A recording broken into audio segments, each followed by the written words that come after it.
Login होगा और इससे पुराना डाटा अगर आप अपनी पिछला टैक्स का रिकॉर्ड चेक करना चाहें तो ये नीचे लिख दिया हुआ है, यहाँ पे आपका पुराना रिकॉर्ड सारा अवेलेबल है।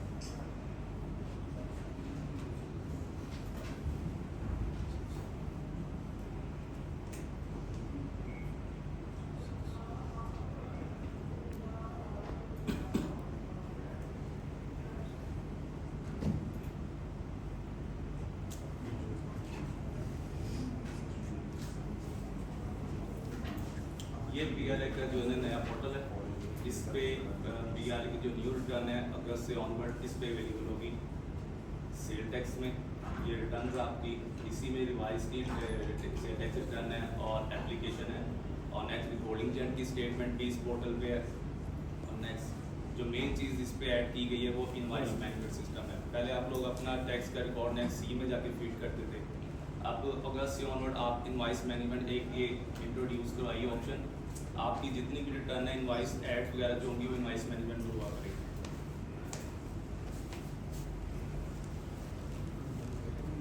यहाँ पे आपके पास ऑप्शन है अटैचमेंट की और 1/1 एंट्री की। अगर जो अपना रिकॉर्ड अटैचमेंट के थ्रू अटैच करना चाहे तो ये हमने ऑप्शन दी हुई है चूज फाइल की। एक्सेल का फॉर्मेट है BRA का अपना टेम्पलेट है, उसमें आप अपना डाटा फीड करें और यहाँ पे आके आप चूज फाइल में आके इसको अटैच कर सकते हैं। अगर आप 1/1 करना चाहें तो ये ऐड इनवॉइसेस वाला BRA, यहाँ पे हमने ऑप्शन दी हुई है 1/1 करके आप अपनी इनवॉइसेस ऐड कर सकते हैं। मैं आपको ऐड करके दिखा भी देता हूँ इसमें।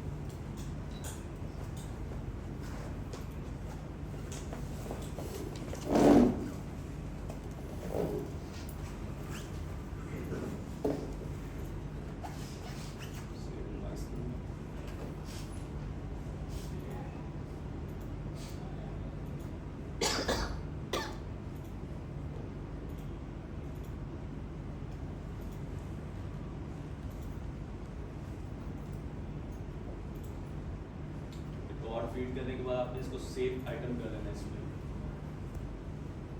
ये आपका 1/1 रिकॉर्ड मेंटेन होता जाएगा इसमें। इसी तरह आपकी जितनी इनवॉइसेस है इसको आप 1/1 भी कर सकते हैं और अटैच फाइल के थ्रू भी कर सकते हैं। इसमें अपना डाटा कंप्लीट करने के बाद अटैच करने के बाद आपने इसको क्लोज करना है।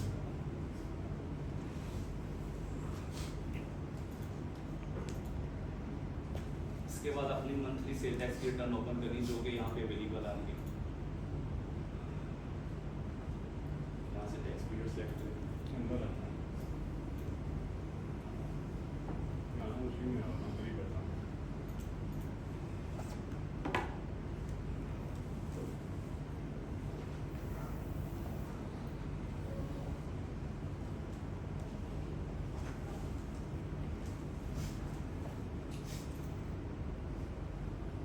ये तो ऑलरेडी ओपन है इसलिए आपकी ड्राफ्ट में पड़ी होगी। वन टाइम ओपन करने के बाद अगर दोबारा आप इसको ओपन करना चाहें तो ये ड्राफ्ट में चली जाती है आपकी।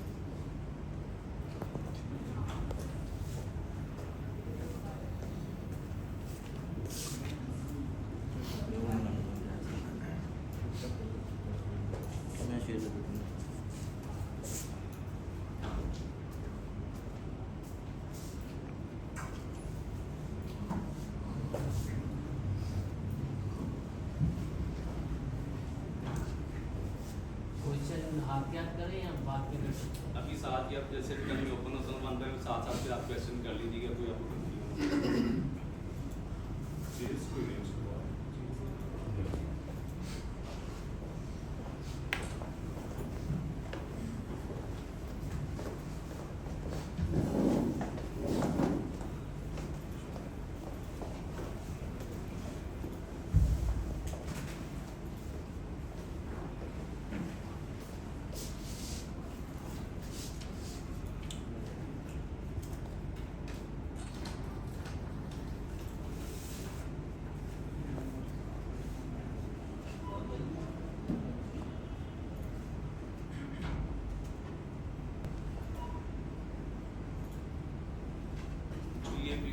रिटर्न का। अच्छा, इसमें हमने अपने एनेक्स सी लेजर में जो इनवॉइसेस ऐड की थी वो हमारे एनेक्स सी में लोड होगी। इसी तरह ये इसको जो लेजर में हम इनवॉइस 1 पर ऐड करेंगे या अटैचमेंट करेंगे, एनेक्स सी में आके आप उसको लोड इनवॉइसेस करेंगे तो यहाँ पे आपकी इनवॉइसेस लोड हो जाएंगी। सी में अटैचमेंट या वन बाय एंट्री करने के बाद जब यहाँ पे लोड करेंगे तो इसके बाद नेक्स्ट स्टेप हमारा होता था नेक्स्ट C1। सी के जो टोटल सेल होती थी हम C1 में जो है फीड करते थे बिजनेस की सिलेक्शन के साथ, सर्विस कोड के साथ और अपनी टैक्सेबल अमाउंट और टैक्स अमाउंट, इसको हम ऐड कर देंगे जैसे हम पहले अपनी पुरानी रिटर्न में करते थे। एनेक्सर आई में करते थे वो। नेक्स्ट C1 में पहले सी में इनवॉइसेस फीड होती थी, फिर उसके बाद हम C1 में जाके अपनी सेल का ब्रेकअप देते थे उसमें। इसको ऐड करने के बाद आपने C1 को यहीं पे सबमिट कर देना, फिर उसी तरह बैक टू नेक्स्ट C में जाएंगे आप। C में जाने के बाद आपने अपने नेक्स्ट C को सबमिट करेंगे यहाँ पे। सबमिट करने के बाद आपने इसको डाटा पे आएंगे, इसको कैलकुलेट करेंगे, जो C1 की अमाउंट है वो यहाँ पे रिफ्लेक्ट कर जाएंगी। उसके बाद नेक्स्ट स्टेप आपका होता था कि आप पेमेंट डिपॉजिट करवाते थे ई पेमेंट के थ्रू और आपका CPR फीड CPR में आता था। तो यहाँ पे पेमेंट डिपॉजिट करवाने के बाद आपका ये पेमेंट में जाएंगे तो इसमें आपका फीड CPR की ऑप्शन यहाँ पे रिफ्लेक्ट कर देगा, जो आप डिपॉजिट करवाएगा CPR इसमें आ जाएगा, आप उसको अटैच करेंगे। तो सेम उसी तरह जो पुराने रिटर्न में होता था डाटा पे आके हम सेव करते थे रिटर्न को, वेरीफाई करते थे और सबमिट कर देते थे। ये सिंपल इसके जो चेंजेस और जो मेन रिटर्न है इसके इसमें ना बहुत ज़्यादा लोगों का एक कॉमन क्वेश्चन आ रहा है। एक तो जो एक्सेल फाइल अटैच करनी है, एक तो ये बता दें कि इसका टेम्पलेट का पड़ा हुआ है और अटैचमेंट के अंदर टैक्स पेयर्स को एरर आ जाता है, उसके वाले से बता दें। दूसरा जो मैनेजमेंट सिस्टम के अंदर सेल्स टैक्स विद हेड का भी हमने ऐड किया है, वो भी एक्सप्लेन करते हैं। ये दो कॉमन क्वेश्चंस हैं बहुत ज़्यादा। अच्छा, इसमें जो है पहले एक्सेल का एक सिंपल फॉर्मेट होता था, अब इसमें हमने एक टेम्पलेट दिया है। ये मेन साइट के ऊपर ही टेम्पलेट्स में जो कि अवेलेबल है सेल इनवॉइस टेम्पलेट। इसमें थोड़ा सा विथहोल्डिंग एजेंट्स के लिए बता दें। मैं नेक्स्ट ये उसी तरफ आ रही है, कोई मैंने ये जो सर्विसेज का कंप्लीट कर लूँ उसके बाद विथहोल्डिंग का भी मैं आपको बताता हूँ। ये हमारा टेम्पलेट है, इसमें आपने इसके अकॉर्डिंगली वर्किंग करनी है।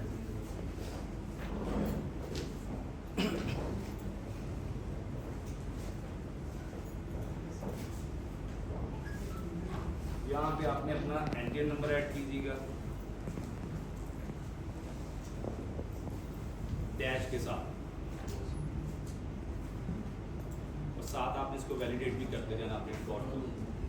नेक्स्ट में आपने अपने सर्विसेज प्रोवाइडर रिसिपिएंट का एनटीएन नंबर ऐड करना है। अगर वो रजिस्टर्ड है तो विदाउट डैशेस के देना है, अगर रजिस्टर्ड नहीं है तो 99997 के साथ आपने करना है। नेक्स्ट में उसका नेम आ जाएगा, आगे टाइप आ जाएगी, टाइप के आगे इनवॉइस टाइप आ जाएगी। इनवॉइस टाइप में आपने सेल इनवॉइस कर देना है। इनवॉइस नंबर आ जाएगा, आगे डेट आ जाएगी, फिर सर्विसेज आ जाएगी जो आप प्रोवाइड करें वो सर्विसेज सिलेक्शन कर लीजिएगा। उसके बाद सर्विसेज टाइप आ जाएगी, आगे रेट आ जाएगा और सेल इनवॉइस आ जाएगी। इसमें रिकॉर्ड ऐड करने के बाद आपने इसको वैलिडेट करना है। वैलिडेट सवाल है क्रेडिट नोट जो होते हैं, आपने कहा बताया ना कि जो सेल इनवॉइस टाइप है, जी जी एक तो इसमें SI होता है और एक होता है CN होता है। जी जी। जब हम क्रेडिट नोट सिलेक्ट करते हैं ना तो सर्विस जो है वो टैब जो है वो बिल्कुल वो लॉक दिखाता है। क्रेडिट नोट आपने यहाँ पे इसको ऐड नहीं करना, उसका एक सेपरेट सिनेरियो है, वो अटैचमेंट में ऐड नहीं होगा। वो आपने अगर लास्ट 3 मंथ्स में किसी भी एक इनवॉइस का क्रेडिट नोट लेना है तो इनवॉइस मैनेजमेंट में जाके इनवॉइस को सर्च करेंगे, वो इनवॉइस नंबर देखें, वो इनवॉइस आएगी, उसके अगेंस्ट आप उसको एंट्री करेंगे क्रेडिट नोट की। थोड़ा सा सिनेरियो चेंज हुआ उसका थोड़ा सा। और दूसरा एग्जाम सेल होती है जैसे इंश्योरेंस सेल हो, जी जी तो हमारा मरीन एक्सपोर्ट जो है एग्जाम पे जी जी। तो वो उसका ऑप्शन नहीं आ रहा, आपकी सर्विस वो सिर्फ 16% आ रहा है, एग्जाम का ऑप्शन नहीं आ रहा, पहले आता था। आपकी उसमें जो प्रोफाइल ने सर्विसेज ऐड की नहीं उसमें जी हम नहीं कर पा रहे ना ऐड उसमें, सर्विसेज ऑप्शन ही नहीं आ रहा। आपकी प्रोफाइल में सर्विसेज ऐड एग्जाम की। आपको नेक्स्ट सी में बेसिकली थोड़ा सा चेक ये लगा था कि जो टैक्स पेयर जिस सर्विस में रजिस्टर्ड होगा उसी का रेट रिफ्लेक्ट करेगा उसके नेक्स्ट सी में। अगर तो आप नेक्स्ट सी में आपने अपनी प्रोफाइल में एग्जाम रेट ऐड किया हुआ है, प्रोफाइल में ऐड है तो ऐड करना पड़ेगा। वो ऐड करना पड़ेगा। जो सर्विसेज आप ऐड करेंगे उसी का रेट रिफ्लेक्ट करेगा, उसके सिवा कोई और रेट रिफ्लेक्ट नहीं करेगा आपका।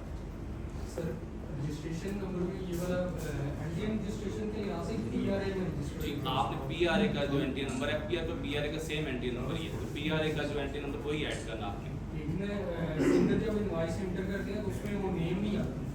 आप एनटीएम में जो अगर रजिस्टर्ड है, जैसे फॉर एग्जांपल मैं एनटीएम में रजिस्टर्ड हूँ, मैं अपना सीएनसी नंबर पुट करता हूँ, मेरा नेम वगैरह वो शो नहीं होता। पीआरए में सिंगल जब इनवॉइस है वो तो एंड चेक डिजिट के साथ है, बाकी नीचे पार्टीज का विदाउट चेक के साथ है। सब का चाहे रजिस्टर है चाहे जी बिल्कुल।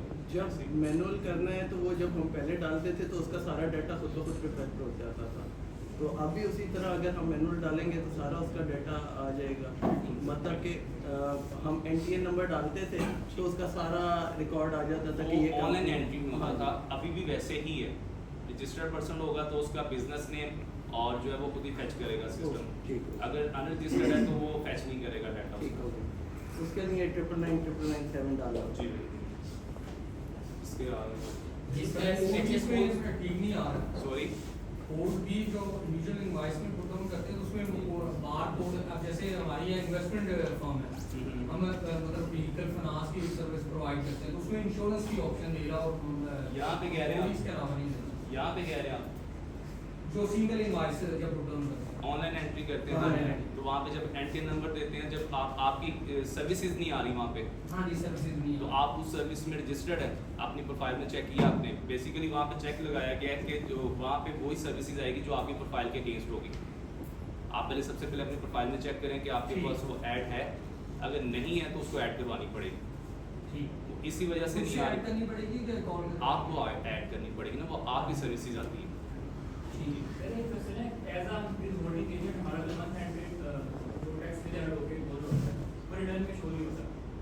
सॉरी शो नहीं हो रहा। जुलाई में हमने टैक्स ऐड किया, ओके। तो जुलाई एंड में हमने अगस्त की फर्स्ट में पे किया और हमने जुलाई की स्टेटमेंट रिटर्न कर दी। अब अगस्त में वो डेटा आना चाहिए। अभी वहाँ पे जो डाटा आ रहा है सिर्फ अगस्त मंथ का आ रहा है। अभी वो बैकएंड पे कैलेंडर पे आप देखिए सिर्फ अगस्त का मंथ ही आ रहा है उस पर।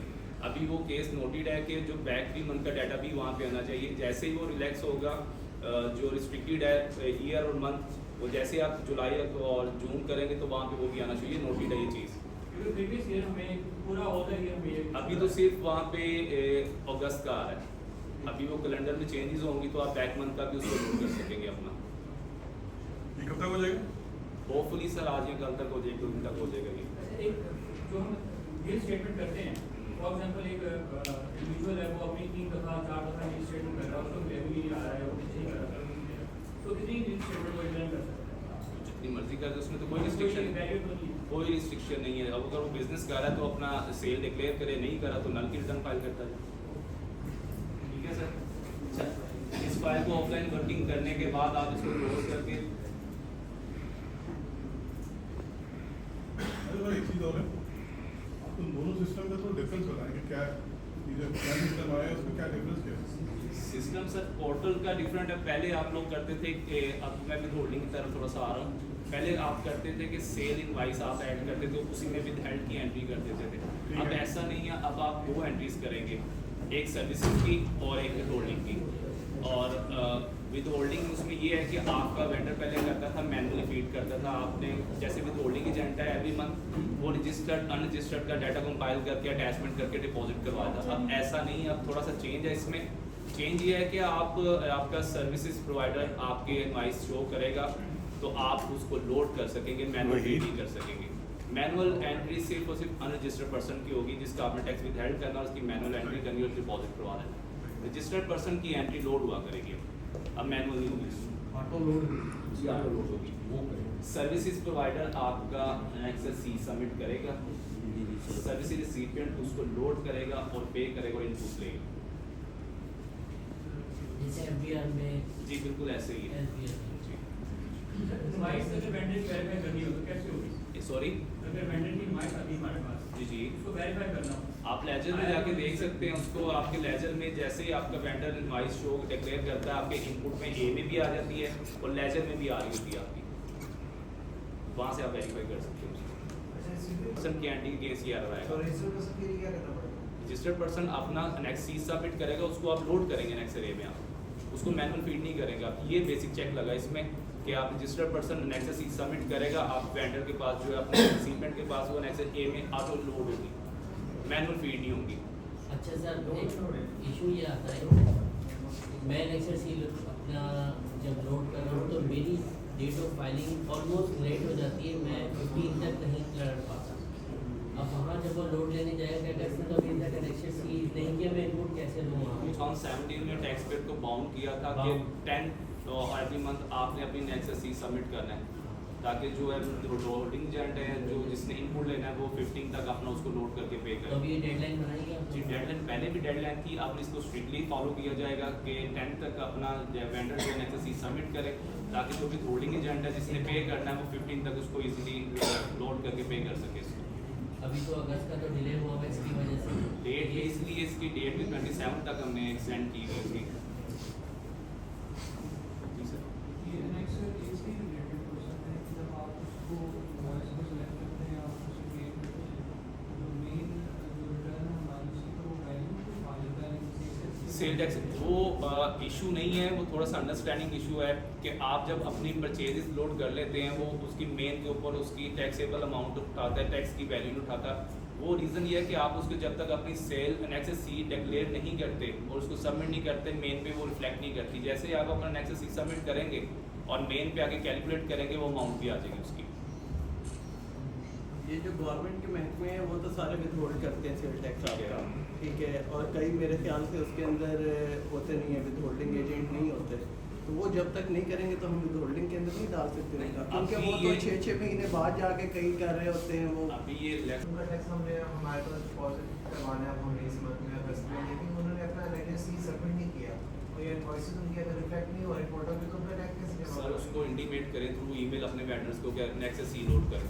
तो जैसे नेक्सस सी लोड करेंगे आपके पास इनवाइसेस आएंगी और आप उसको क्लेम करें और जमा कराएं सर। अच्छा, इसमें एक इशू ये भी आ रहा है कि जिन्होंने होल्डिंग की इनवॉइसेस अपलोड कर दी है, जब हम उनको क्लेम करते हैं उसमें जाके लेकर ए में, तो क्लेम करने के बाद जब हम पे इनपुट क्लेम करने लगते हैं ना, तो इनपुट पे जब हम क्लिक करते हैं वहाँ पे अमाउंट आती है सेल टैक्स की और हमें नॉन क्रेडिबल इनपुट एंटर करना होता है, तो वहाँ पे सेल टैक्स का अमाउंट वो जीरो शो करता है, वो उनका क्लेम है। आप जब इनवाइसेस सेलेक्ट करके क्लेम करते हैं ना तो वो आपको सामने एक बार आती है, उसमें वो आपको मेंशन कर रहा होता है कि आपने इसमें कितनी नॉन क्रेडिट में डाली, कितनी क्रेडिट में डाली, वहाँ पे डिस्प्ले हो रही होती है अमाउंट, वहाँ पे आप उसको एडिट कर सकते हैं इनवाइस को। यदि वो जो ऊपर अमाउंट आ रही है सेल टैक्स को जीरो शो कर रहा है, सेल टैक्स के नीचे क्रेडिट नॉन क्रेडिबल की अमाउंट आती है, वो कहते हैं कि it can not be greater than sale tax amount. चलिए ये आप सेपरेटली दिखा दीजिएगा आईटी में। अभी वैसे ऐसा इशू तो नहीं था, कोई एक केसेस के अगेंस्ट हो तो वो मैं चेक कर लूँगा उसको, आप आईटी में आ जाइएगा तो मैं आपको चेक कर लूँगा उसको, वैसे ऐसा इशू नहीं है। आप जब इनवाइस से तो सेलेक्ट करके क्लेम करते हैं तो वो आप उसमें हो रही है जिसमें 100% होल्डिंग हमने की जी थी, जी उनमें ये इशू आ रहा है। आप नोट करवा दीजिएगा, उसको चेक कर इसके लेंगे। अलावा कुछ इनवॉइसेस ऐसी हैं कुछ वेंडर्स की जिनमें 19.5%